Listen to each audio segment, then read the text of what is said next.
Pernah nggak sih Anda ngerasa bingung mau dibawa kemana karir ini? Apalagi di tengah dunia kerja yang rasanya makin cepat berubah.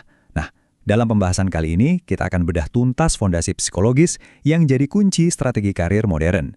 Tujuannya, biar Anda nggak cuma bisa bertahan, tapi juga bisa melesat maju di abad ke-21 ini. Oke, kita akan lalui perjalanan ini dalam 5 langkah penting. Kita mulai dari yang paling dasar, menemukan kecocokan yang pas. Terus kita zoom out buat lihat gambaran besarnya, memetakan perjalanan karir. Setelah itu, kita masuk ke dalam diri kita sendiri, memahami kekuatan pikiran, belajar kunci untuk beradaptasi. Dan puncaknya adalah, gimana caranya Anda bisa jadi CEO untuk karir Anda sendiri. Siap?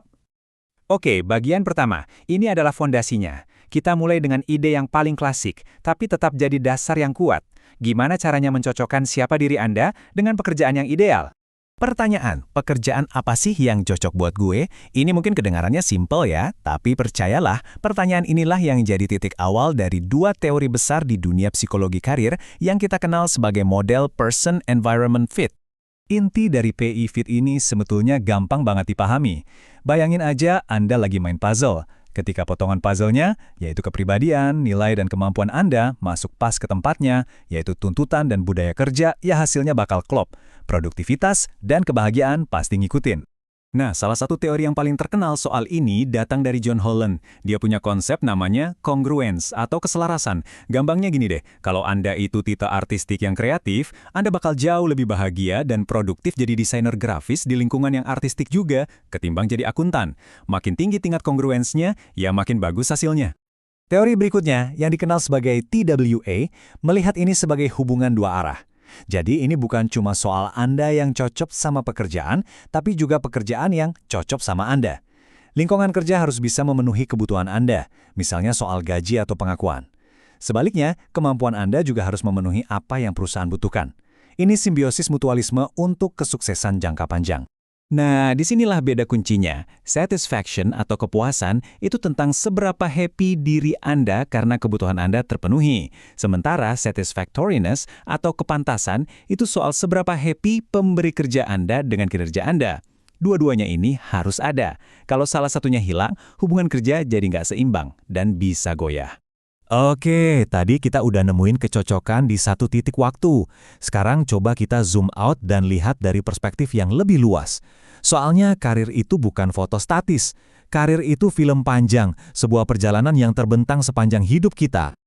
Visualisasi dari Donald Super ini keren banget. Dia menggambarkan karir kita bukan sebagai satu garis lurus, tapi sebagai pelangi kehidupan. Setiap warna pelangi itu melambangkan peran kita yang beda-beda, sebagai pekerja, anak, orang tua, atau bahkan pegiat hobi. Dan porsi setiap peran ini naik turun kepentingannya seiring berjalannya waktu. Super membaginya ke dalam 5 tahap besar, mulai dari masa pertumbuhan saat kita baru membentuk konsep diri, sampai pelepasan saat kita pensiun. Tapi, yang perlu diingat nih, di dunia modern, kita mungkin aja ngalamin siklus ini beberapa kali.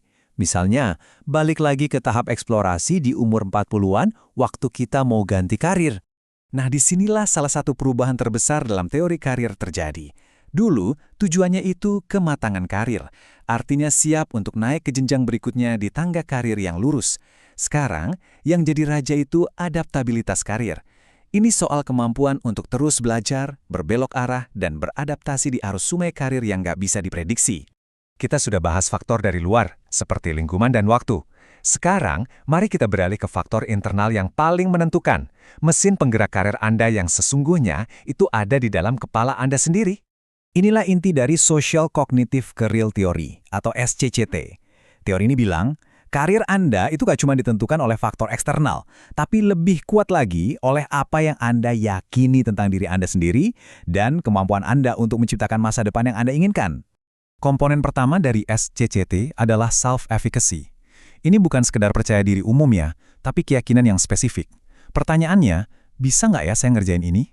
Contohnya, kalau Anda punya self-efficacy tinggi dalam coding, Anda bakal lebih berani ngelamar kerjaan jadi programmer, meskipun belum menguasai semua bahasanya. Selanjutnya adalah outcome expectations atau ekspektasi hasil. Pertanyaannya beda lagi, kalau saya lakuin ini, nanti hasilnya gimana ya? Keyakinan ini bisa positif, misalnya saya pasti dapat promosi, atau bisa juga negatif, kayak saya bakal dianggap aneh nih kalau ngasih ide ini. SCCT menyatukan semuanya jadi satu alur yang keren. Keyakinan Anda pada kemampuan atau self-efficacy dan prediksi Anda soal hasilnya, outcome expectations, akan melahirkan minat. Minat ini kemudian mendorong Anda untuk menetapkan tujuan, dan tujuan inilah yang akhirnya bikin Anda bertindak. Ini adalah mesin internal yang mengarahkan pilihan karir Anda. Oke, kita sudah punya beberapa teori klasik yang solid. Tapi gimana semua ini bisa relevan di dunia kerja yang sekarang penuh gejolak, di mana perubahan itu jadi satu-satunya hal yang pasti? Nah, mari kita lihat kunci untuk beradaptasi. Lupakan ide soal tangga karir yang lurus dan aman. Realitas sekarang adalah apa yang disebut karir protean. Namanya diambil dari dewa Yunani, Proteus, yang bisa berubah-ubah bentuk. Karir modern itu cair, diarahkan oleh nilai-nilai pribadi Anda, bukan lagi oleh perusahaan, dan menuntut fleksibilitas yang super tinggi. Faktor-faktor inilah penyebabnya, ketidakstabilan kerja, teknologi yang melesat, globalisasi. Semua ini berarti kemampuan beradaptasi bukan lagi cuma nilai plus, ini sudah jadi skill bertahan hidup yang esensial. Oke, kita sudah punya semua kepingan puzzle-nya, teori kecocokan, peta perjalanan hidup, dan kekuatan pikiran. Sekarang, gimana kita merakit semuanya jadi satu strategi praktis untuk jadi CEO bagi karir kita sendiri? Nah, ini dia pergeseran mindset yang paling fundamental. Anda bukan lagi cuma seorang karyawan pasif. Anda adalah saya perseroan, sebuah perusahaan dengan satu orang karyawan di mana Anda sendiri adalah CEO-nya. Artinya, Anda yang bertanggung jawab penuh atas pemasaran diri, pengembangan produk alias keterampilan, dan strategi jangka panjang Anda. Jadi, kotak peralatan strategis Anda sebagai CEO kini sudah lengkap. Anda pakai teori pivot untuk memilih pasar Anda. Anda pakai teori super untuk perencanaan jangka panjang perusahaan Anda, dan Anda pakai SCCT sebagai mesin untuk eksekusinya. Semua ini dibungkus dengan satu nilai inti perusahaan Anda, adaptabilitas. Pada akhirnya, semua teori ini adalah peta dan kompas, bukan tujuan akhir. Teori-teori ini memberdayakan Anda untuk berhenti bertanya, pekerjaan apa ya yang lagi tersedia, dan mulai bertanya, kisah karir seperti apa yang mau saya tulis. Jadi, bab pertama dari kisah Anda dimulai hari ini.